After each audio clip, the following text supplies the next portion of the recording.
नमस्कार दोस्तों, स्वागत है आपका हमारे चैनल पर। आज हम बात करने जा रहे हैं the amazing secrets of the Yogi नामक एक अद्भुत किताब के बारे में जो योग के गहरे रहस्यों को खोलती है। क्या आप जानते हैं कि योग केवल शारीरिक व्यायाम नहीं बल्कि हमारे अंदर छिपी अनंत ऊर्जा और चेतना को जगाने का विज्ञान है? इस वीडियो में हम विस्तार से जानेंगे कि कैसे योग की प्राचीन तकनीकें आपकी मानसिक शक्ति, ऊर्जा नियंत्रण और आत्मिक शुद्धि में मदद कर सकती हैं। अगर आप आध्यात्मिकता, स्वास्थ्य और मानसिक शांति में रुचि रखते हैं तो यह वीडियो आपके लिए है। वीडियो में आप जानेंगे इड़ा, पिंगला और सुषुम्ना नाड़ियों का महत्व, कुंडलिनी जागरण और उसकी शक्तियां, प्राणायाम के अद्भुत फायदे, योग के 8 चरण और उनकी साधना, जीवन में ऊर्जा नियंत्रण और मानसिक शांति कैसे प्राप्त करें, और बहुत कुछ। इस वीडियो को अंत तक जरूर देखें ताकि आप पूरी जानकारी समझ सकें और अपने जीवन में योग की शक्तियों को आत्मसात कर सकें। वीडियो पसंद आए तो लाइक जरूर करें और चैनल को सब्सक्राइब करना न भूलें।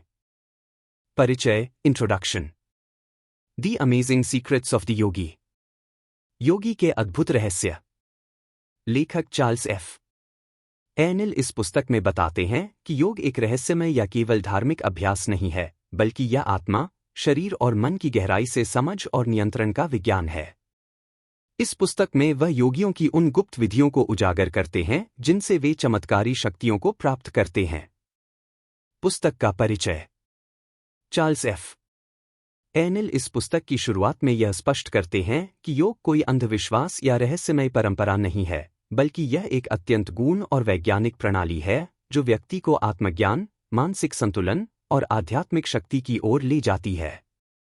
उन्होंने यह समझाने की कोशिश की है कि भारत के प्राचीन योगियों ने हजारों वर्षों तक गहन ध्यान, आत्मनिरीक्षण और अभ्यास के माध्यम से जिन रहस्यों को जाना है, वे केवल पौराणिक कथाएं नहीं हैं, बल्कि वैज्ञानिक सत्य हैं जिन्हें कोई भी व्यक्ति समझ और साध सकता है। लेखक इस पुस्तक में उन गुप्त और शक्तिशाली सिद्धांतों को सामने लाते हैं जो आज भी वास्तविक योगियों द्वारा उपयोग में लाए जाते हैं। कैसे सूक्ष्म शरीर को जागृत किया जाता है? कुंडलिनी जैसी ऊर्जा का उत्थान कैसे होता है? श्वास और प्राण का जीवन पर क्या प्रभाव पड़ता है? मानसिक और शारीरिक शक्तियों पर कैसे नियंत्रण पाया जा सकता है? लेखक का यह भी कहना है कि यह पुस्तक पश्चिमी पाठकों के लिए योग की जटिलता को सरल भाषा में प्रस्तुत करने का एक प्रयास है, ताकि वे समझ सकें कि उनके भीतर कितनी अपार संभावनाएं छिपी हैं। वे कहते हैं कि यदि इन विधियों का सही अभ्यास और संयम से पालन किया जाए तो व्यक्ति चमत्कारी रूप से अपना जीवन बदल सकता है, मानसिक, शारीरिक और आत्मिक रूप से। यह पुस्तक कोरी कल्पना नहीं, बल्कि जीवन को उच्च स्तर पर ले जाने वाली व्यावहारिक और सिद्ध विधियों का संग्रह है। लेखक ने इसे हर उस व्यक्ति के लिए लिखा है जो आत्मविकास, आत्मनियंत्रण और आत्मप्रकाश की खोज में है। भाग 1, इड़ा, पिंगला और सुषुम्ना, शरीर की 3 प्रमुख ऊर्जा नाड़ियां। इस अध्याय में लेखक चार्ल्स एफ एनिल ने हमारे शरीर में प्रवाहित होने वाली 3 सूक्ष्म ऊर्जा धाराओं या नाड़ियों पर ध्यान केंद्रित किया है जो योग विज्ञान में अत्यंत महत्वपूर्ण मानी जाती हैं। ये नाड़ियां केवल शरीर में बहने वाली ऊर्जा धाराएं नहीं, बल्कि आध्यात्मिक जागरण और चेतना के विकास की कुंजी मानी जाती है। एक इड़ा नाड़ी, चंद्र ऊर्जा। यह नाड़ी शरीर के बाईं ओर से प्रवाहित होती है। यह चंद्रमा की तरह ठंडी, शांत और मानसिक ऊर्जा से जुड़ी होती है। इड़ा नाड़ी मन, भावना, अंतर्ज्ञान और विश्रांति से संबंधित होती है। यह व्यक्ति को आंतरिक दुनिया में प्रवेश करने की क्षमता देती है। 2 पिंगला नाड़ी, सूर्य ऊर्जा। यह नाड़ी शरीर के दाईं ओर से प्रवाहित होती है। यह सूर्य की तरह गर्म, सक्रिय और जीवन ऊर्जा से जुड़ी होती है। पिंगला नाड़ी तर्क, कार्यशीलता, बाह्य क्रियाओं और निर्णय से संबंधित होती है। यह व्यक्ति को दुनिया में कार्य करने की शक्ति देती है। 3 सुषुम्ना नाड़ी, मध्य स्तंभ। यह दोनों नाड़ियों के मध्य में, रीढ़ की हड्डी के अंदर से प्रवाहित होती है। यह नाड़ी निष्क्रिय रहती है जब तक कि इड़ा और पिंगला संतुलित न हो। जब सुषुम्ना सक्रिय होती है तभी कुंडलिनी जागरण और आत्मिक उन्नति संभव होती है। यही नाड़ी ध्यान, समाधि और ब्रह्मज्ञान की ओर ले जाती है। योगिक दृष्टिकोण। लेखक के अनुसार अधिकांश लोग केवल इड़ा या पिंगला नाड़ी के प्रभाव में जीते हैं, जिससे उनका जीवन या तो अत्यधिक भावनात्मक या अत्यधिक क्रियाशील हो जाता है। लेकिन जब दोनों नाड़ियां संतुलित होती हैं, तब सुषुम्ना सक्रिय होती है और यही क्षण ध्यान की गहराई और आत्म साक्षात्कार की शुरुआत है। सुषुम्ना के माध्यम से ही चेतना ऊंचे केंद्रों, चक्रों में उठती है और व्यक्ति उच्च मानसिक अवस्था को प्राप्त करता है। प्राणायाम का महत्व। इस अध्याय में यह बताया गया है कि प्राणायाम, विशेषकर अनुलोम विलोम, इन नाड़ियों को जागृत और संतुलित करने की सबसे प्रभावी विधि है। संतुलित श्वास के अभ्यास से मन शांत होता है, ऊर्जा संतुलन होता है, शरीर में जीवनी शक्ति का प्रवाह सुधरता है, सुषुम्ना मार्ग खुलने लगता है। भाग 1 के प्रश्नोत्तर। प्रश्न: इन 3 नाड़ियों की प्रकृति क्या है? उत्तर: इड़ा चंद्र ऊर्जा है, पिंगला सूर्य ऊर्जा है और सुषुम्ना आध्यात्मिक ऊर्जा का मार्ग है। प्रश्न: क्या सभी लोगों में सुषुम्ना सक्रिय रहती है? उत्तर: नहीं, यह केवल तब सक्रिय होती है जब इड़ा और पिंगला संतुलित हो। इसके बिना ध्यान या उच्च चेतना संभव नहीं होती। प्रश्न: सुषुम्ना के सक्रिय होने से क्या होता है? उत्तर: जब सुषुम्ना जागृत होती है तो व्यक्ति की चेतना ऊपर की ओर बढ़ती है, जिससे आत्मबोध और मानसिक शक्तियों का विकास होता है। प्रश्न: इसे कैसे सक्रिय किया जा सकता है? उत्तर: नियमित प्राणायाम, ध्यान और संयमित जीवन शैली से। निष्कर्ष: यह अध्याय स्पष्ट करता है कि आत्मज्ञान और उच्च चेतना प्राप्त करने के लिए केवल शारीरिक योग या ध्यान पर्याप्त नहीं है। जब तक हम अपने अंदर की ऊर्जा को संतुलित नहीं करते, विशेषकर इड़ा और पिंगला के माध्यम से, तब तक सुषुम्ना मार्ग नहीं खुलता और आत्मिक उन्नति संभव नहीं होती। भाग 2: ज्योतिर्मय शरीर को उठाना, लेविटेटिंग द एस्ट्रल बॉडी। इस अध्याय में लेखक ने योग की एक गूढ़ और शक्तिशाली विद्या का वर्णन किया है: सूक्ष्म शरीर, एस्ट्रल बॉडी, को भौतिक शरीर से अलग करके स्वतंत्र रूप से संचालित करना। इसे आत्मिक उड़ान या अस्त्रल प्रोजेक्शन भी कहा जाता है। यह कोई कल्पना नहीं है, बल्कि योग और तंत्र साधना में यह एक सिद्ध विधि है जिसे केवल आंतरिक साधना, गहन ध्यान और ऊर्जा नियंत्रण द्वारा प्राप्त किया जा सकता है। एक सूक्ष्म शरीर, एस्ट्रल बॉडी, क्या है? यह हमारे भौतिक शरीर का सूक्ष्म संस्करण है जो ऊर्जा से बना होता है। यह शरीर मृत्यु के बाद भी जीवित रहता है और पुनर्जन्म के साथ पुनः शरीर धारण करता है। यह शरीर विचार, भावना और चेतना से जुड़ा होता है और इसके माध्यम से योगी सूक्ष्म लोकों की यात्रा कर सकते हैं। 2 सूक्ष्म शरीर को भौतिक शरीर से कैसे अलग किया जाता है? लेखक के अनुसार यह केवल उन्हीं साधकों के लिए संभव होता है जो इंद्रिय संयम, गहन ध्यान और प्राण नियंत्रण में पारंगत होते हैं। जब मन पूर्णतः स्थिर हो जाता है और श्वास नियंत्रित हो जाती है, तब चेतना धीरे धीरे सूक्ष्म शरीर में स्थानांतरित हो जाती है। योगी तब अपने भौतिक शरीर से बाहर निकलकर संसार या किसी अन्य सूक्ष्म लोक में यात्रा कर सकता है। 3. यह शक्ति कैसे प्राप्त की जाती है? लेखक स्पष्ट करते हैं कि यह कोई चमत्कार नहीं, बल्कि गहन साधना और आंतरिक शुद्धता का परिणाम है। यह केवल तभी संभव है जब साधक का मन शुद्ध हो, संकल्प बल प्रबल हो और इंद्रियां पूर्णतः संयमित हो। इसमें सबसे जरूरी है भय मुक्त होना। यदि मन में डर है तो यह साधना बाधित हो जाती है। 4. सूक्ष्म शरीर की यात्रा के लाभ। आत्मज्ञान की ओर तीव्र प्रगति, कर्मों की गहराई से समझ, उच्च चेतनाओं से संपर्क, मृत्यु के भय से मुक्ति, सृष्टि की कार्य प्रणाली को अनुभव करना। भाग 2 के प्रश्नोत्तर। प्रश्न: सूक्ष्म शरीर क्या होता है?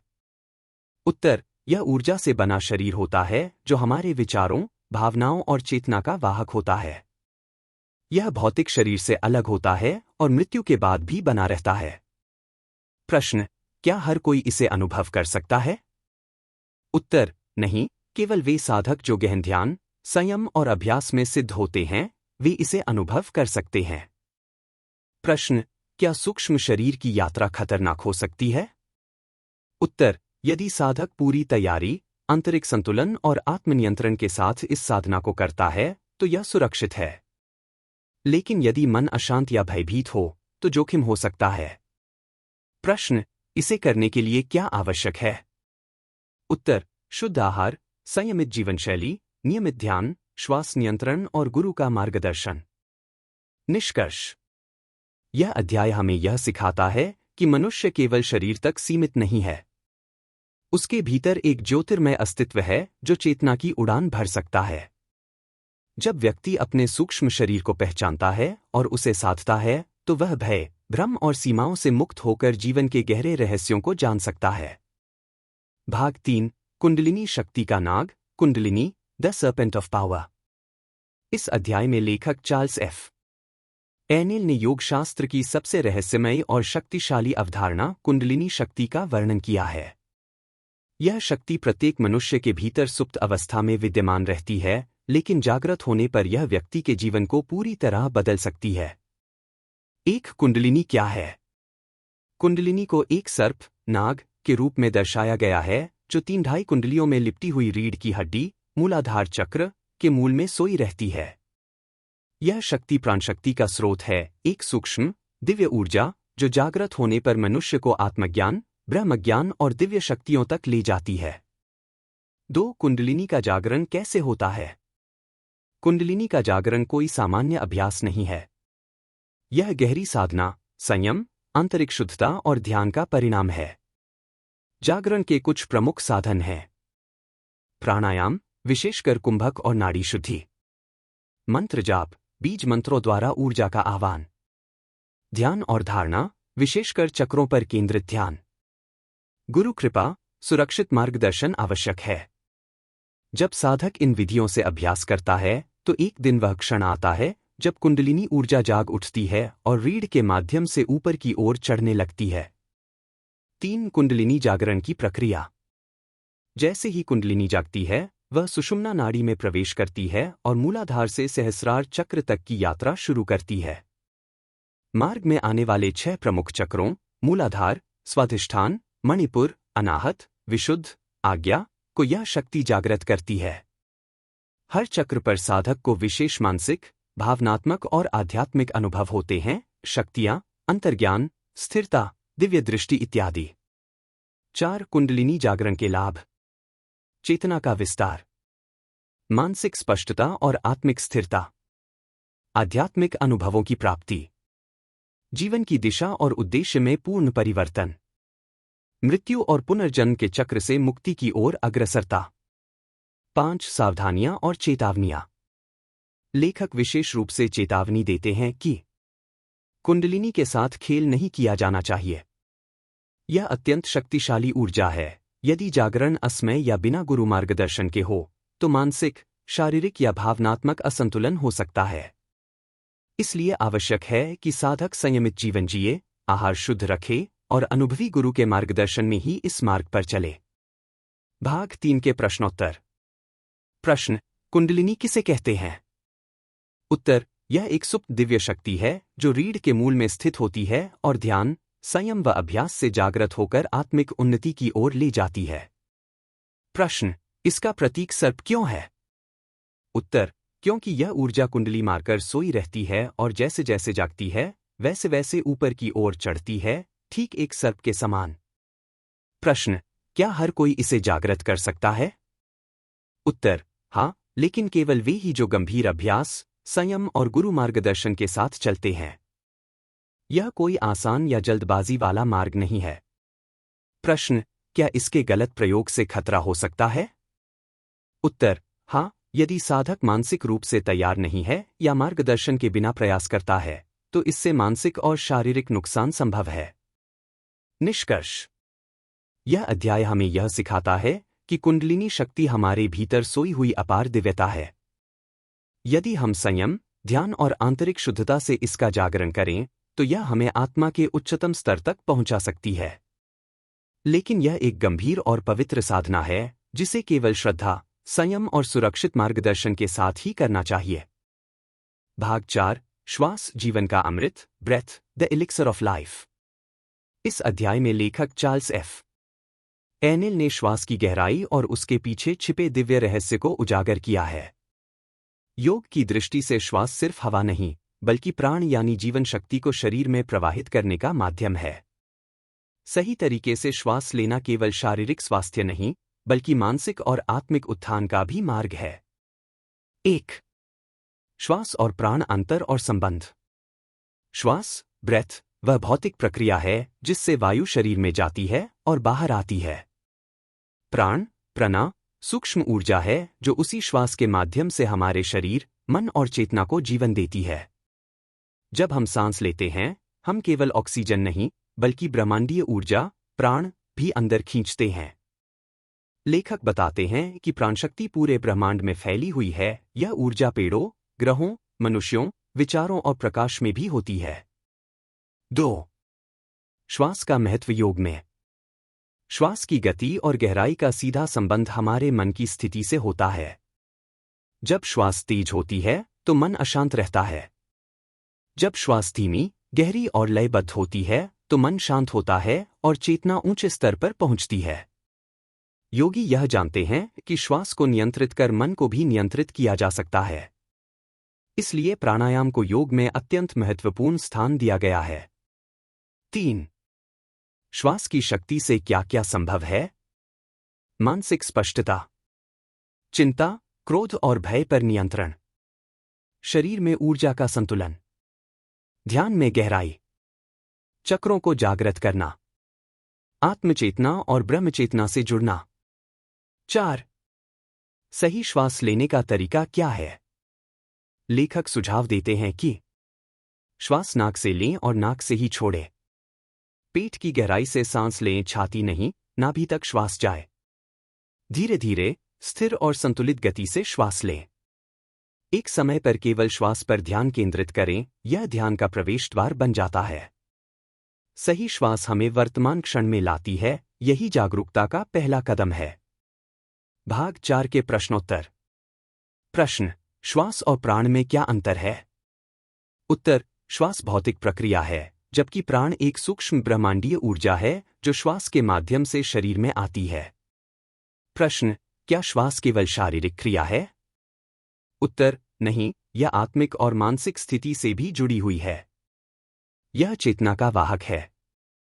प्रश्न: सही श्वास लेने से क्या लाभ होते हैं?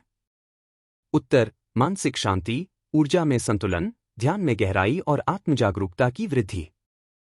प्रश्न: क्या प्राणायाम के बिना आत्मज्ञान संभव है? उत्तर: लेखक के अनुसार बिना प्राण नियंत्रण के स्थिर मन और उच्च चेतना प्राप्त करना अत्यंत कठिन है।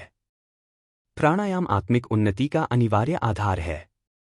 निष्कर्ष: श्वास ही जीवन का अमृत है।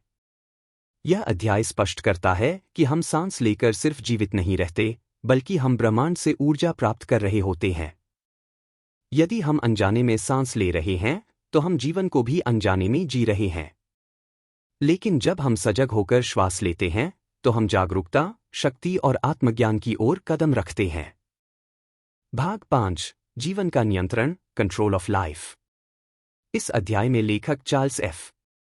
एनिल ने बताया है कि योग का मुख्य उद्देश्य केवल ध्यान में बैठना या श्वास की क्रिया को जानना नहीं है, बल्कि अपने जीवन पर पूर्ण नियंत्रण प्राप्त करना है, शारीरिक, मानसिक और आत्मिक तीनों स्तरों पर। योग का सार है जीवन शक्ति, लाइफ फोर्स या प्रणा को समझना, नियंत्रित करना और उसका रचनात्मक उपयोग करना। 1. जीवन का नियंत्रण क्या है? जीवन का नियंत्रण का अर्थ है अपने शरीर, मन, इच्छाओं, भावनाओं और ऊर्जा पर प्रभुत्व प्राप्त करना। संकल्प शक्ति, विल पावर, को इतना मजबूत बनाना कि कोई भी परिस्थिति हमें विचलित न कर सके। ऐसा जीवन जीना जो हमारे आत्मिक लक्ष्य को समर्थन दे। लेखक कहते हैं, मनुष्य का शरीर और मन यदि स्वामी के अधीन नहीं है, तो वह स्वतंत्र नहीं, बल्कि गुलाम है। 2. इच्छा शक्ति, विल पावर की भूमिका। इच्छा शक्ति वह शक्ति है जिससे हम प्रवृत्तियों को नियंत्रित, आलस्य को दूर और सही कार्य को चुन सकते हैं। यदि इच्छा शक्ति को ध्यान और अभ्यास से तेज किया जाए, तो मनुष्य अपने जीवन का निर्माता बन सकता है। योग साधना में इच्छा शक्ति ही वह तलवार है जिससे साधक अज्ञान, संदेह और अशांति को काटता है। 3. ध्यान द्वारा ऊर्जा नियंत्रण। ध्यान वह विधि है जिससे साधक अपनी ऊर्जा को बिखराव से बचाकर एक दिशा में केंद्रित करता है। जब मन शांत और एकाग्र होता है, तो प्राण ऊर्जा स्वतः नियंत्रित होकर उच्च चेतना की ओर जाती है। लेखक ध्यान को ऊर्जा के समुचित उपयोग की कुंजी मानते हैं। 4. जीवन शक्ति का व्यर्थ न हो, इसका उपाय। लेखक 3 मुख्य सूत्रों पर जोर देते हैं। 1. आत्मनियंत्रण, सेल्फ कंट्रोल। खानपान, बोलचाल, कामनाएं, व्यवहार, इन सभी में संतुलन होना चाहिए। 2. ब्रह्मचर्य, सेलिबेसी और कंजर्वेशन ऑफ वाइटल एनर्जी। यह केवल यौन संयम नहीं, बल्कि ऊर्जा का संचय और ऊर्ध्वगामी प्रयोग है। जब हम जीवन ऊर्जा को नीचे की बजाय ऊपर की ओर मोड़ते हैं, तो वह साधना, ध्यान और चेतना में बदल जाती है। 3. मन की शुद्धता, प्योरिटी ऑफ माइंड। द्वेष, क्रोध, ईर्ष्या, लोभ जैसे भावों को हटाकर मन को प्रेम, करुणा और सत्य से भरना। मन जितना शुद्ध होगा, जीवन शक्ति उतनी अधिक प्रभावशाली होगी। भाग 5 के प्रश्नोत्तर। प्रश्न: जीवन शक्ति को कैसे नियंत्रित किया जा सकता है? उत्तर: ध्यान, इच्छा शक्ति, आत्मनियंत्रण और ऊर्जा के सजग उपयोग से। प्रश्न: क्या ब्रह्मचर्य आत्मिक विकास के लिए आवश्यक है? उत्तर: हाँ, यह ऊर्जा को संग्रहित और उच्च केंद्रों में स्थानांतरित करने का सबसे प्रभावी माध्यम है। प्रश्न: ध्यान और इच्छा शक्ति में क्या संबंध है? उत्तर: ध्यान इच्छा शक्ति को तीव्र करता है और इच्छा शक्ति ध्यान को गहरा करती है, दोनों एक दूसरे को पोषित करते हैं। प्रश्न: मन की शुद्धता का क्या महत्व है? उत्तर: अशुद्ध मन जीवन ऊर्जा को दिशाहीन और क्षीण कर देता है। शुद्ध मन ऊर्जा को लक्ष्य की ओर ले जाता है। निष्कर्ष: जीवन का स्वामी बनना ही योग है। यह अध्याय सिखाता है कि जब तक हम अपनी ऊर्जा, मन और इच्छाओं पर नियंत्रण नहीं रखते, तब तक हम जीवन के केवल बाहरी भाग को जीते हैं। योग हमें जीवन का स्वामी बनाता है, ऐसा स्वामी जो अपने विचारों, कार्यों और भविष्य दोनों को दिशा दे सकता है। जिसने स्वयं को जीत लिया, उसने ब्रह्मांड को जीत लिया। भाग 6, सिद्धि के 8 चरण, द 8 स्टेप्स टू मास्टरी, आधारित है पतंजलि के अष्टांग योग पर। इस अध्याय में लेखक चार्ल्स एफ. एनिल बताते हैं कि आत्म साक्षात्कार और चेतना की ऊंचाइयों तक पहुंचने के लिए एक क्रमबद्ध मार्ग है, जिसे योग दर्शन में अष्टांग योग कहा जाता है। यह 8 चरणों की सीढ़ी है जो व्यक्ति को आत्मनियंत्रण, मानसिक स्थिरता और ब्रह्मज्ञान की ओर ले जाती है। अष्टांग योग के 8 चरण। 1. यम, नैतिक संयम। यह सामाजिक और नैतिक जीवन का पहला चरण है। इसमें 5 नियम होते हैं। अहिंसा, किसी भी प्राणी को विचार, वाणी या कर्म से हानि न पहुंचाना। सत्य, सत्य बोलना और सत्य का पालन करना। अस्तेय, चोरी न करना। ब्रह्मचर्य, इंद्रियों का संयम और ऊर्जा का संरक्षण। अपरिग्रह, अनावश्यक वस्तुओं और लोभ से मुक्ति। यम जीवन को भीतर और बाहर से शुद्ध करता है। 2 नियम, व्यक्तिगत अनुशासन। यह अपने भीतर के व्यवहार को अनुशासित करने का अभ्यास है। इसके भी 5 अंग हैं। शौच, शरीर और मन की स्वच्छता। संतोष, जो है उसमें संतुष्ट रहना। तप, आत्मसंयम और कठिन अभ्यास। स्वाध्याय, आत्मचिंतन और धार्मिक ग्रंथों का अध्ययन। ईश्वर प्रणिधान, ईश्वर के प्रति समर्पण। नियम व्यक्ति को भीतर से दृढ़ और श्रद्धावान बनाते हैं। 3 आसन, शारीरिक स्थिरता। योग का यह पहलू शरीर को स्वस्थ, स्थिर और ध्यान के योग्य बनाता है। लेखक बताते हैं कि साधक को शरीर को इतना स्थिर बनाना चाहिए कि वह लंबे समय तक ध्यानस्थ रह सके। स्थिर शरीर, शांत मन की कुंजी है। 4 प्राणायाम, श्वास का नियंत्रण। श्वास के माध्यम से प्राण शक्ति को नियंत्रित करना। यह अभ्यास शरीर में ऊर्जा का संतुलन बनाता है और मन को शांत करता है। प्राणायाम से चेतना ऊर्जावान और जागरूक बनती है। 5 प्रत्याहार, इंद्रियों का संयम। इंद्रियों को बाहरी विषयों से हटाकर भीतर की ओर मोड़ना। यह अभ्यास ध्यान की तैयारी है, जिसमें मन को बाहर से हटाकर आत्मा पर केंद्रित किया जाता है। यह आत्मा की ओर पहला गहरा मोड़ है। 6 धारणा, एकाग्रता। एक ही वस्तु, विचार या लक्ष्य पर मन को स्थिर रखना। लेखक इसे मानसिक मांसपेशी की तरह मानते हैं, जिसे अभ्यास से मजबूत किया जा सकता है। जिस मन में एकाग्रता है, वही मन साधना के योग्य है। 7 ध्यान, मेडिटेशन। यह गहन एकाग्रता की अवस्था है, जिसमें साधक आत्मा से जुड़ता है। यह केवल विचारों का चिंतन नहीं, बल्कि विचारों से परे जाना है। ध्यान आत्मा से संवाद का माध्यम है। 8 समाधि, परम एकत्व। यह योग का अंतिम और सर्वोच्च चरण है। साधक यहां आत्मा और परमात्मा के बीच किसी भेद को नहीं देखता, वह स्वयं ब्रह्मरूप हो जाता है। समाधि में साधक, साधना और साध्य सब एक हो जाते हैं। भाग 6 के प्रश्नोत्तर। प्रश्न: अष्टांग योग क्या है? उत्तर: योग के 8 चरण जो साधक को आत्मज्ञान और चेतना के उच्चतम स्तर तक ले जाते हैं। प्रश्न: क्या कोई चरण छोड़कर सिद्धि संभव है? उत्तर: नहीं। लेखक के अनुसार सभी 8 चरण आपस में जुड़े हुए हैं। एक के बिना दूसरा अधूरा है। प्रश्न: क्या अष्टांग योग केवल साधु सन्यासियों के लिए है? उत्तर: नहीं, यह हर व्यक्ति के जीवन को शुद्ध, संतुलित और जागरूक बनाने का मार्ग है। प्रश्न: ध्यान और समाधि में क्या अंतर है? उत्तर: ध्यान में साधक एक विषय पर मन को टिकाता है। समाधि में साधक विषय से भी परे जाकर चेतना से एक हो जाता है। निष्कर्ष: सिद्धि कोई चमत्कार नहीं, एक क्रमिक साधना है। लेखक हमें सिखाते हैं कि आत्मज्ञान कोई रहस्य नहीं, बल्कि अभ्यास, अनुशासन और शुद्ध आचरण का परिणाम है। अष्टांग योग वह मार्ग है जो साधारण मनुष्य को दिव्य चेतना तक ले जाता है, यदि वह ईमानदारी और समर्पण से इसका अभ्यास करे। सच्ची सिद्धि वही है जो अपने भीतर की शक्ति को पहचानने और उसे नियंत्रित करने से मिलती है। भाग 7: प्रजनन ऊर्जा की उच्च धारा में रूपांतरण, सब्लिमेशन ऑफ रिप्रोडक्टिव एनर्जी। यह अध्याय योग के एक अत्यंत महत्वपूर्ण और गूढ़ विषय पर आधारित है: प्रजनन ऊर्जा, रिप्रोडक्टिव एनर्जी का आध्यात्मिक रूपांतरण। लेखक चार्ल्स एफ. एनिल इस ऊर्जा को जीवन की सबसे शक्तिशाली शक्ति मानते हैं, जिसे सही दिशा में मोड़कर साधक असाधारण आत्मिक विकास कर सकता है।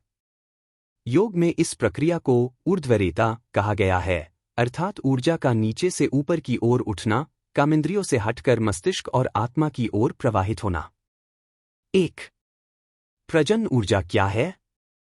यह वह मूल ऊर्जा है जिससे सृजन होता है, शरीर का निर्माण, संतानोत्पत्ति, रचनात्मकता और भावनात्मक अनुभव। शारीरिक स्तर पर यह यौन आकर्षण, इच्छाओं और हार्मोन से संबंधित है। आध्यात्मिक स्तर पर यही ऊर्जा ध्यान, तप, भक्ति और साधना का मूल स्रोत बन सकती है। लेखक कहते हैं, जिसने अपनी यौन ऊर्जा पर अधिकार पा लिया, उसने ब्रह्मांड की कुंजी पा ली। 2. ऊर्जा की दिशा बदलना क्यों जरूरी है? जब यह ऊर्जा केवल इंद्रियों की तृप्ति में व्यर्थ होती है, तो व्यक्ति धीरे धीरे कमजोर, अस्थिर और मानसिक रूप से भ्रमित हो जाता है। लेकिन जब इस ऊर्जा को सहेजा, संयमित और ऊर्ध्वगामी बनाया जाता है, तब यह चेतना को उच्च स्तर पर ले जाती है। ऊर्जा का प्रवाह यदि नीचे की ओर हो तो वह वासना, और ऊपर की ओर हो तो विवेक बनता है। 3. ब्रह्मचर्य का सही अर्थ और महत्व। ब्रह्मचर्य का अर्थ केवल कामवासना से दूर रहना नहीं है, बल्कि उस ऊर्जा को रचनात्मक और आत्मिक उद्देश्यों में परिवर्तित करना है। इसका अभ्यास मन को स्थिर करता है, स्मरण शक्ति बढ़ाता है, इच्छा शक्ति मजबूत करता है, आभा मंडल को तेजस्वी बनाता है। ब्रह्मचर्य ब्रह्मा, चेतना, प्लस चर्य, आचरण, चेतना में स्थिर आचरण। 4. ऊर्ध्वगामी ऊर्जा का प्रयोग कैसे करें? लेखक के अनुसार निम्न अभ्यास इस ऊर्जा को ऊपर उठाने में सहायक हैं। ध्यान और एकाग्रता। यौन ऊर्जा का मानसिक केंद्रों में रूपांतरण तभी संभव है जब मन स्थिर और संकल्पशील हो। प्राणायाम। विशेष श्वास विधियों से ऊर्जा का प्रवाह सुषुम्ना नाड़ी में किया जाता है। मंत्र और जप। ध्वनि की कंपन शक्ति ऊर्जा को परिष्कृत और ऊर्ध्वगामी बनाती है। सात्विक जीवन। शुद्ध आहार, विचार और संगति से ऊर्जा की दिशा और उद्देश्य दिव्य बनते हैं। भाग 7 के प्रश्नोत्तर। प्रश्न: क्या यौन ऊर्जा को दबाना ही ब्रह्मचर्य है? उत्तर: नहीं, ब्रह्मचर्य का अर्थ है उस ऊर्जा को दबाना नहीं, बल्कि बदलना, उसे साधना, सेवा और आत्मज्ञान की दिशा में लगाना। प्रश्न: क्या सभी के लिए ऊर्ध्वरेता संभव है? उत्तर: हाँ, यदि व्यक्ति में इच्छा शक्ति, संयम और अभ्यास की निष्ठा हो। प्रश्न: ऊर्ध्वगामी ऊर्जा से क्या लाभ होता है? उत्तर: मानसिक स्पष्टता, उच्च स्मृति, आंतरिक शांति, आत्मबल और आध्यात्मिक जागरण। प्रश्न: यदि यह ऊर्जा व्यर्थ होती है तो क्या हानि है? उत्तर: मानसिक भ्रम, शारीरिक कमजोरी, आत्मविश्वास में गिरावट और आध्यात्मिक पतन। निष्कर्ष: ऊर्जा वही है, दिशा बदलनी है। इस अध्याय का संदेश स्पष्ट है। प्रजन ऊर्जा कोई पाप नहीं, बल्कि परम ऊर्जा है। यदि इसे केवल भोग की ओर मोड़ा जाए तो यह पतन का कारण बनती है। लेकिन यदि इसे जागरूकता और संयम से ऊर्ध्वगामी बनाया जाए तो यही ऊर्जा मनुष्य को ऋषि, योगी और ब्रह्मज्ञानी बना सकती है। जिसने अपनी यौन शक्ति को साध लिया, उसने आत्मा के सिंहासन तक पहुंचने की सीढ़ियां बना ली। भाग 8: अनंत शक्ति का प्रयोग, यूटिलाइजेशन ऑफ इन्फिनिट पावर। इस अध्याय में लेखक चार्ल्स एफ. एनेल बताते हैं कि प्रत्येक व्यक्ति के भीतर एक अनंत, असीमित शक्ति का भंडार मौजूद है। यह शक्ति भौतिक, मानसिक और आध्यात्मिक क्षेत्रों में हम सभी के लिए उपलब्ध है, बस हमें इसे पहचानना और सक्रिय करना सीखना होता है। 1. असीम शक्ति का स्रोत। यह शक्ति ब्रह्मांडीय चेतना, यूनिवर्सल कॉन्शियसनेस से उत्पन्न होती है, जिसे कई नामों से जाना जाता है: ब्रह्मा, परमात्मा, ईश्वर, आत्मा आदि। यह शक्ति व्यक्ति के अंदर ही निहित है, जो जब जागृत होती है तो वह उसकी पूरी जिंदगी को सकारात्मक दिशा देती है। हमारा मन, विचार और भावना इस शक्ति के वाहक और संचालक हैं। 2. साधना और सकारात्मक सोच से शक्ति को जागृत करना। इस शक्ति को सक्रिय करने के लिए सबसे पहला कदम है मन को नियंत्रित करना और सकारात्मक विचारों का संचार करना। साधना, ध्यान, प्राणायाम और नियमित मानसिक अनुशासन से इस असीम शक्ति को भीतर से महसूस किया जा सकता है। जहां आपका मन जाता है, ऊर्जा प्रवाहित होती है। 3. ब्रह्मांडीय चेतना से जुड़ना। लेखक बताते हैं कि जब व्यक्ति अपने अंतर्मन में गहराई से जाकर उस ब्रह्मांडीय चेतना से जुड़ता है तो वह स्वयं को उसी असीम शक्ति का अभिन्न हिस्सा पाता है। यह अनुभव उसे सशक्त, निर्भय और संपूर्ण बना देता है। जैसे बिजली के तार से बिजली बहती है, वैसे ही चेतना से शक्ति प्रवाहित होती है। 4. असंभव को संभव बनाना। यह शक्ति न केवल व्यक्ति की शारीरिक और मानसिक शक्तियों को बढ़ाती है, बल्कि उसे असंभव से भी संभव बनाने की क्षमता देती है। लेखक उदाहरण देते हैं कि कैसे साधक ने अपने संकल्प और आंतरिक शक्ति के बल पर बड़े से बड़े कार्य को पूरा किया। जब आप स्वयं को ब्रह्मांड की शक्ति से जोड़ लेते हैं तो कोई भी बाधा आपके मार्ग में स्थायी नहीं रहती। भाग 8 के प्रश्नोत्तर। प्रश्न: अनंत शक्ति क्या है? उत्तर: यह ब्रह्मांड की सर्वव्यापी चेतना से उत्पन्न वह शक्ति है जो व्यक्ति के भीतर निहित होती है। प्रश्न: इसे कैसे जागृत करें? उत्तर: ध्यान, सकारात्मक सोच, ध्यान और आत्मनियंत्रण से। प्रश्न: क्या यह शक्ति सभी के लिए समान है? उत्तर: हाँ, परंतु प्रत्येक व्यक्ति की जागरूकता और अभ्यास के अनुसार इसका प्रयोग भिन्न होता है। प्रश्न: क्या इस शक्ति से जीवन की समस्याएं हल हो सकती हैं? उत्तर: हाँ, सही दिशा और मनोबल के साथ कोई भी समस्या हल हो सकती है। निष्कर्ष: आपकी शक्ति आपकी वास्तविक पहचान है। इस अध्याय का संदेश यह है कि आपकी असली शक्ति आपके भीतर छुपी है और इसे जागृत करना आपकी जिम्मेदारी है। आप स्वयं अपने जीवन के निर्माता हैं। जब आप अपने भीतर की अनंत शक्ति से जुड़ते हैं तो आपकी सोच, कर्म और भावना सब दिव्य ऊर्जा से प्रेरित हो जाते हैं। अपने भीतर की शक्ति को पहचानिए, उसे जागृत कीजिए और फिर देखिए कैसे आपका जीवन चमत्कारों से भर जाता है। भाग 9: जीवन का श्वास, द ब्रेथ ऑफ लाइफ। इस अध्याय का मूल विषय है श्वास, सांस, जो न केवल शारीरिक जीवन का आधार है, बल्कि जीवन और मृत्यु के बीच के गहरे आध्यात्मिक संबंध को भी दर्शाता है। लेखक चार्ल्स एफ. एनेल ने श्वास को जीवन की सबसे महत्वपूर्ण शक्ति बताया है, जिससे आयु, स्वास्थ्य और चेतना के स्तर को नियंत्रित किया जा सकता है। 1. जीवन और मृत्यु का श्वास से संबंध। श्वास की निरंतरता ही जीवन का प्रमाण है। जब सांस बंद होती है तो जीवन समाप्त होता है। इसलिए सांस को केवल एक शारीरिक क्रिया न समझकर इसे जीवन का केंद्र बिंदु माना गया है। श्वास की गहराई, गति और नियमितता हमारे मानसिक और शारीरिक स्वास्थ्य को सीधे प्रभावित करती है। प्राण है तो जीवन है, प्राण की गति है तो चेतना है। 2. सांस लेने की सही तकनीक। सही और नियंत्रित सांस लेना प्राणायाम कहलाता है, जो योग की एक महत्वपूर्ण शाखा है। लेखक बताते हैं कि गहरी, स्थिर और नियंत्रित सांस लेने से शरीर में प्राण ऊर्जा का संचार होता है। इसके प्रभाव से रक्त संचार सुधरता है, मस्तिष्क को अधिक ऑक्सीजन मिलती है, मानसिक तनाव कम होता है, इंद्रियों का संतुलन बना रहता है। 3. श्वास और चेतना का विकास। श्वास पर नियंत्रण से मन को स्थिर किया जा सकता है, जिससे ध्यान और समाधि की स्थिति प्राप्त होती है। श्वास को नियंत्रित करके व्यक्ति अपनी आत्मिक चेतना को जागृत कर सकता है।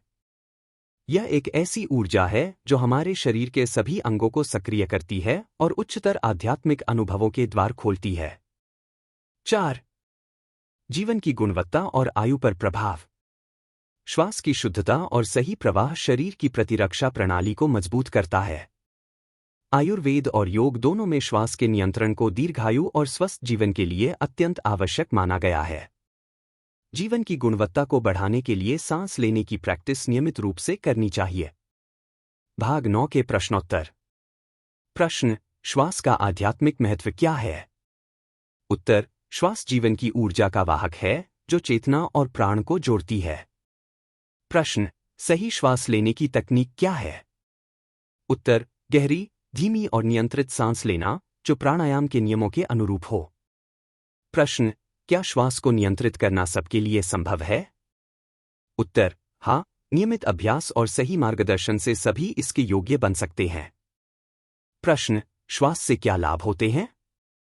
उत्तर: मानसिक शांति, शारीरिक स्वास्थ्य, दीर्घायु और आध्यात्मिक प्रगति। निष्कर्ष: श्वास ही जीवन की नींव है। यह अध्याय हमें यह सिखाता है कि हमारे जीवन का आधार और हमारी चेतना का केंद्र श्वास है। यदि हम अपनी सांसों को नियंत्रित करना सीख जाते हैं, तो हम अपने जीवन के हर क्षेत्र में नियंत्रण पा सकते हैं। योग साधना में श्वास को नियंत्रित करना सबसे पहली और आवश्यक कला है, जो हमें जीवन की गहराई तक ले जाती है। अपने श्वास को नियंत्रित करें और आप अपने जीवन को नियंत्रित करेंगे। यही योग की पहली और महान सीख है। भाग 10: मृतकों को पुनर्जीवित करना, रिवाइविंग द डेड। यह अध्याय योग के सबसे गूढ़ और रहस्यमय पहलुओं में से एक है, जिसमें बताया गया है कि कुछ विशेष योगी अपनी साधना और आध्यात्मिक शक्ति की उच्चतम सीमा तक पहुंचकर मृत चेतना को पुनः जीवित कर सकते हैं। इसका तात्पर्य केवल शारीरिक पुनर्जीवन से नहीं, बल्कि चेतना के पुनरुद्धार से भी है। 1. मृत चेतना का जागरण। यहाँ मृतकों को पुनर्जीवित करना का मतलब है उन व्यक्तियों की चेतना को पुनर्जीवित करना जो शारीरिक रूप से मर चुके हैं या जिनकी चेतना बिल्कुल निष्क्रिय हो चुकी हो।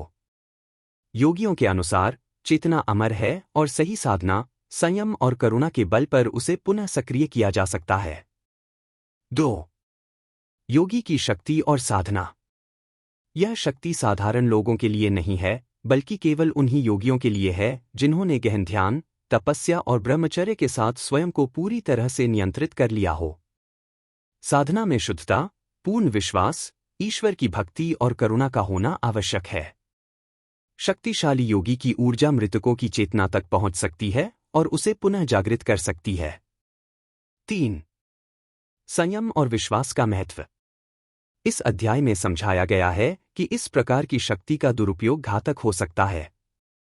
इसलिए संयम, नैतिकता और सही मानसिक दृष्टिकोण के बिना यह संभव नहीं है।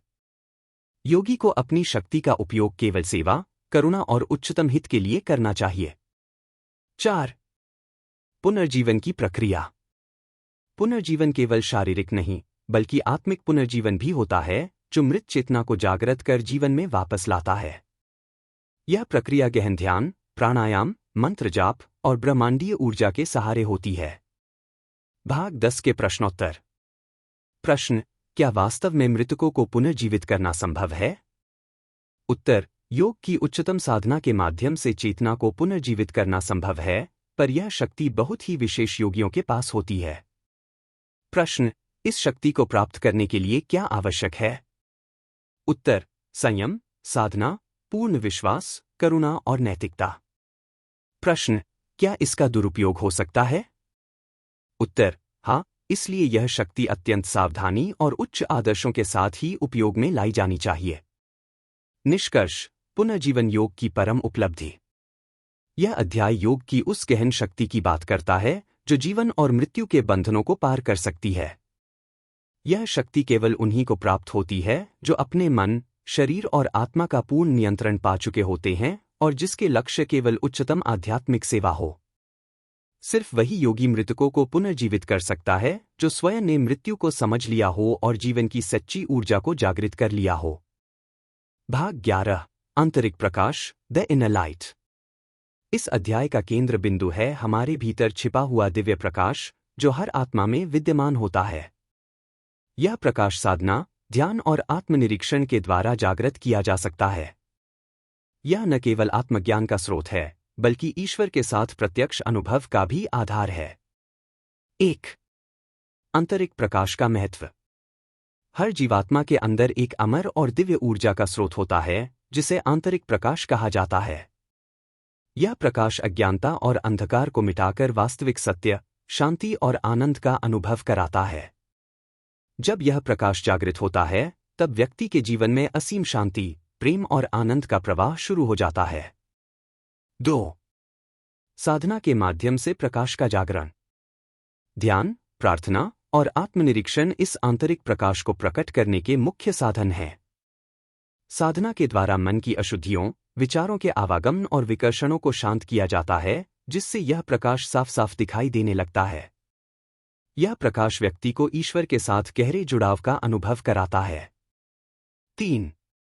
आत्मनिरीक्षण का महत्व।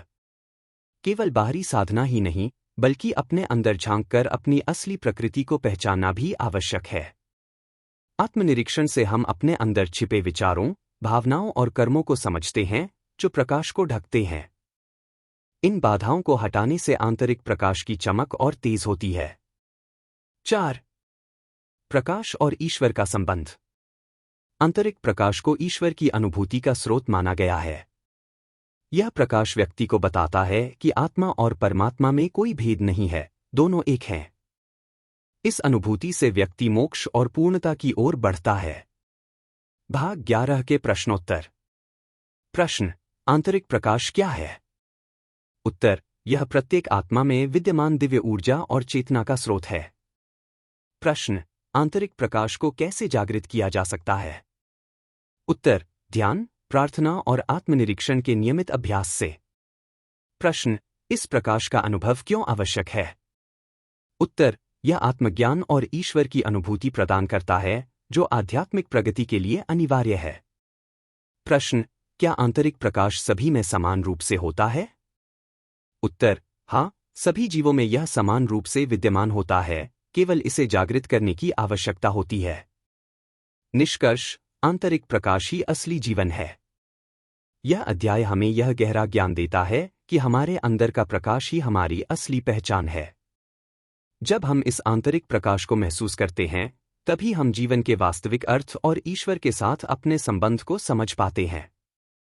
अपने भीतर के प्रकाश को खोजो क्योंकि वही तुम्हारा असली स्वभाव है और वही तुम्हें परम आनंद और शांति की ओर ले जाएगा। भाग 12: पूर्ण समरसता, परफेक्ट हार्मनी।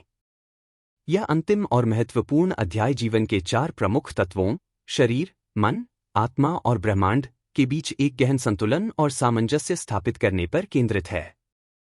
इसे ही पूर्ण समरसता कहा गया है।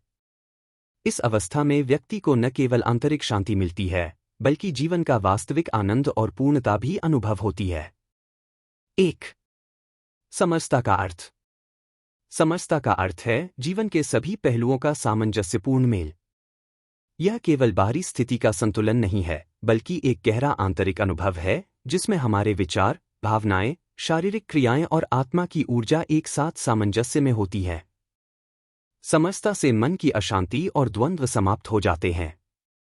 2. शरीर, मन, आत्मा का संतुलन। शरीर स्वस्थ और सक्रिय हो, मन शुद्ध और शांत हो तथा आत्मा जागृत और मुक्त हो तभी जीवन पूर्ण बनता है।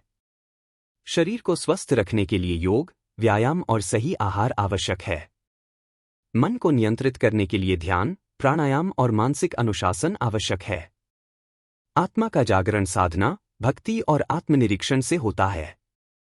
3. ब्रह्मांड के साथ सामंजस्य। हम सभी ब्रह्मांड के एक अभिन्न अंग हैं। जब हमारा आंतरिक जीवन ब्रह्मांडीय नियमों और ऊर्जा के साथ सामंजस्य में होता है, तब ही हम सच्ची शांति और शक्ति का अनुभव करते हैं। ब्रह्मांडीय ऊर्जा को समझना और उसके साथ जुड़ना समरसता का महत्वपूर्ण अंग है। 4. आंतरिक एकता का अनुभव। समरसता बाहरी संतुलन से बढ़कर है, यह आंतरिक एकता और पूर्णता का अनुभव है। जब हम अपने अंदर की सभी ताकतों और पहलुओं को स्वीकार कर लेते हैं, तो हम समरस हो जाते हैं। इस स्थिति में व्यक्ति भय, चिंता, द्वंद्व और अव्यवस्था से मुक्त हो जाता है। भाग 12 के प्रश्नोत्तर। प्रश्न: पूर्ण समरसता क्या है? उत्तर: शरीर, मन, आत्मा और ब्रह्मांड के बीच संतुलन और सामंजस्य की वह अवस्था जिसमें व्यक्ति पूर्ण शांति और आनंद का अनुभव करता है। प्रश्न: समरसता कैसे प्राप्त होती है? उत्तर: योग, ध्यान, प्राणायाम, भक्ति और आंतरिक स्वस्वीकार से। प्रश्न: क्या समरसता का अनुभव स्थायी हो सकता है? उत्तर: नियमित अभ्यास और सतत जागरूकता से यह स्थायी किया जा सकता है। प्रश्न: समरसता का जीवन पर क्या प्रभाव होता है? उत्तर: इससे व्यक्ति तनावमुक्त, सशक्त और आनंदित रहता है, जो जीवन को पूर्ण बनाता है। निष्कर्ष: समरसता में ही जीवन का सार है। यह अध्याय हमें सिखाता है कि जीवन की पूर्णता तभी संभव है जब हम अपने अंदर और बाहर के सभी पहलुओं को संतुलित कर लें। समरसता ही वह अवस्था है जहां हम पूर्ण शांति, आनंद और आध्यात्मिक मुक्ति का अनुभव करते हैं। जब मन, शरीर और आत्मा ब्रह्मांड के साथ सामंजस्य में होते हैं, तब जीवन खिल उठता है और हम सच्चे सुख और आनंद के स्वामी बनते हैं। समापन निष्कर्ष: the amazing secrets of the Yogi केवल योग और उसके रहस्यों का ज्ञान प्रदान करने वाली पुस्तक नहीं है, बल्कि यह एक गहन आध्यात्मिक विज्ञान है जो साधक को अपने भीतर छिपी हुई दिव्यता को पहचानने, समझने और उसके साथ जीवन जीने की कला सिखाता है। एक अंदर की दिव्यता को जानना और जीना। यह पुस्तक बताती है कि असली योगी वही है जो अपनी आंतरिक शक्तियों को पहचानता है और उनका सही दिशा में उपयोग करता है। केवल बाहरी अभ्यास नहीं, बल्कि आत्मबोध और आत्मशुद्धि की प्रक्रिया सबसे महत्वपूर्ण है। साधक को अपने अंदर के प्रकाश, ऊर्जा और चेतना से जुड़ना होता है, जिससे उसकी आत्मा जागृत हो जाती है। 2. मानसिक शक्ति और ऊर्जा नियंत्रण। योग केवल शारीरिक क्रियाओं का समूह नहीं, बल्कि एक वैज्ञानिक प्रणाली है जो मानसिक शक्तियों को नियंत्रित और विकसित करती है। इस पुस्तक में बताया गया है कि कैसे प्राण, श्वास और ध्यान के माध्यम से हम अपनी ऊर्जा को संचालित कर सकते हैं। मानसिक शक्ति बढ़ाकर हम अपनी सोच, भावनाओं और कर्मों को नियंत्रित कर सकते हैं। 3. आत्मशुद्धि का महत्व। बाहरी संसार की अशुद्धियों से स्वयं को अलग कर मन, वाणी और कर्मों की शुद्धि साधक के लिए आवश्यक है। शुद्ध मन और शुद्ध जीवन शैली के बिना उच्च आध्यात्मिक सिद्धि असंभव है। आत्मशुद्धि से साधना अधिक प्रभावशाली बनती है और ऊर्जा का सही प्रवाह होता है। 4. आत्मबोध के उच्चतम स्तर तक पहुंचना। पुस्तक में जो ध्यान, प्राणायाम और योग के 8 चरण बताए गए हैं, वे साधक को आत्मबोध के उच्चतम स्तर तक ले जाते हैं। आत्मबोध का अर्थ है अपने वास्तविक स्वरूप का साक्षात्कार, जो व्यक्ति को मोक्ष और शांति प्रदान करता है। यह स्तर व्यक्ति को ब्रह्मांडीय चेतना से जोड़ता है, जहां सीमाएं और भेद समाप्त हो जाते हैं। 5. जीवन में योग का वास्तविक सार। योग का उद्देश्य केवल शारीरिक स्वास्थ्य नहीं, बल्कि पूर्ण समरसता और एकता की प्राप्ति है। जब हम अपने शरीर, मन और आत्मा को ब्रह्मांड के साथ संतुलित कर लेते हैं, तभी जीवन का असली आनंद और शांति प्राप्त होती है। इस पुस्तक का मूल संदेश है कि सच्ची शक्ति और शांति भीतर से आती है। अंतिम संदेश: the amazing secrets of the Yogi साधकों के लिए एक प्रकाश स्तंभ है जो उन्हें आध्यात्मिक, मानसिक और शारीरिक रूप से पूर्ण बनाने की राह दिखाता है। यह पुस्तक एक गाइड है जो बताती है कि कैसे साधना, संयम और सही ज्ञान के माध्यम से हम अपनी अंदर की शक्ति को जागृत कर सकते हैं और एक दिव्य जीवन जी सकते हैं। योग केवल एक अभ्यास नहीं, बल्कि जीवन का विज्ञान है जो हमें अपने अंदर के परम सत्य और दिव्यता से जोड़ता है। दोस्तों, उम्मीद करता हूं कि आपको the amazing secrets of the Yogi की ये जानकारी पसंद आई होगी और इससे आपकी योग और आध्यात्मिक साधना को नई दिशा मिलेगी। अगर आप ऐसे और वीडियो देखना चाहते हैं तो कृपया नीचे कमेंट में बताएं कि आप कौन से विषय पर वीडियो चाहते हैं। वीडियो पसंद आए तो लाइक ज़रूर करें और चैनल को सब्सक्राइब करना न भूलें ताकि आप हमारी आने वाली हर नई वीडियो की सूचना तुरंत प्राप्त कर सकें। धन्यवाद आपका। योग और ध्यान के इस सफ़र में हमारे साथ बने रहें। अगले वीडियो में फिर मिलते हैं, तब तक स्वस्थ और शांत रहें। जय योग।